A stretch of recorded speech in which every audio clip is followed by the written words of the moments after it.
Studies have shown clearly that the best predictor of the likely location of a toxic waste dump is race. The largest landfills, where are they located?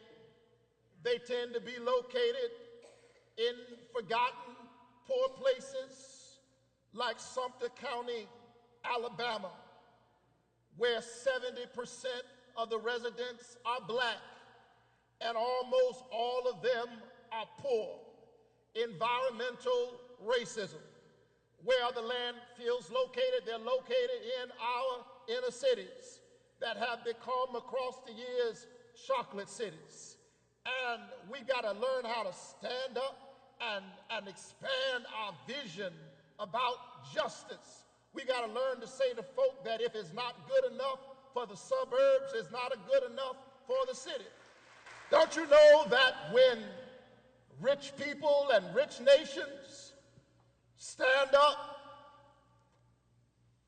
and cry that familiar cry, NIMBY, N-I-M-B-Y, not in my backyard, that which they deplore ends up in somebody else's backyard, whether it's Sumter County or Somalia. You can't just listen to what's going on CNN. It's a lot bigger and broader story than the pirates who are off the coast of Somalia. You better ask yourself what's going on inside of Somalia. It ends up in somebody else's backyard. That's why in 1982, a group of black church women got together. And brothers, if we're honest, very often it's really the women who pull it together in every movement.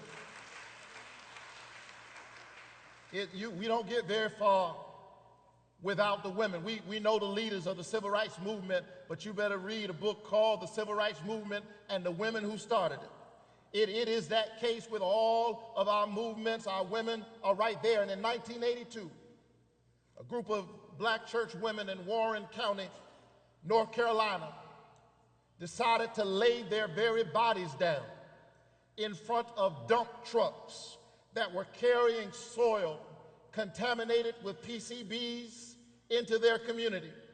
They were not able to stop the construction of the landfill, but they ignited a movement. And then the preachers got on the bandwagon, and the denominations got on the bandwagon and began to speak to the issue, but it was the sisters who led the movement. And then, just a couple of years ago, Hurricane Katrina reminded us of the ugly connections between race and environmental hazards. Did it not? We looked on our television sets and we saw the faces of those who lived in the lower 9th Ward. Don't you know that it's no accident who live in the lower 9th Ward? It's no accident who live in those areas most exposed, most vulnerable to a catastrophe that everybody knew was coming: environmental racism. And long before Katrina, the poor of New Orleans, like the poor all over our nation, in our cities and in rural areas, were dealing with environmental hazards, not only in the air, but in their own households.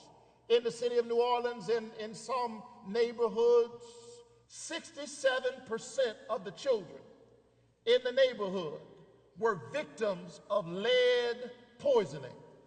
Imagine that in the 21st century, that there are neighborhoods in New Orleans and in our cities where as many as 60 and 70% of our children have elevated levels of lead in their blood. I'm telling you, the environmental issue is our issue. We've known for a long time that elevated levels of lead in the blood lead to what? Lower IQ, lead to lower high school graduation and increased delinquency. I'm trying to tell you that there's a relationship between the prison industrial complex, between crime in our community, and the stress and the mess of being black and brown and poor.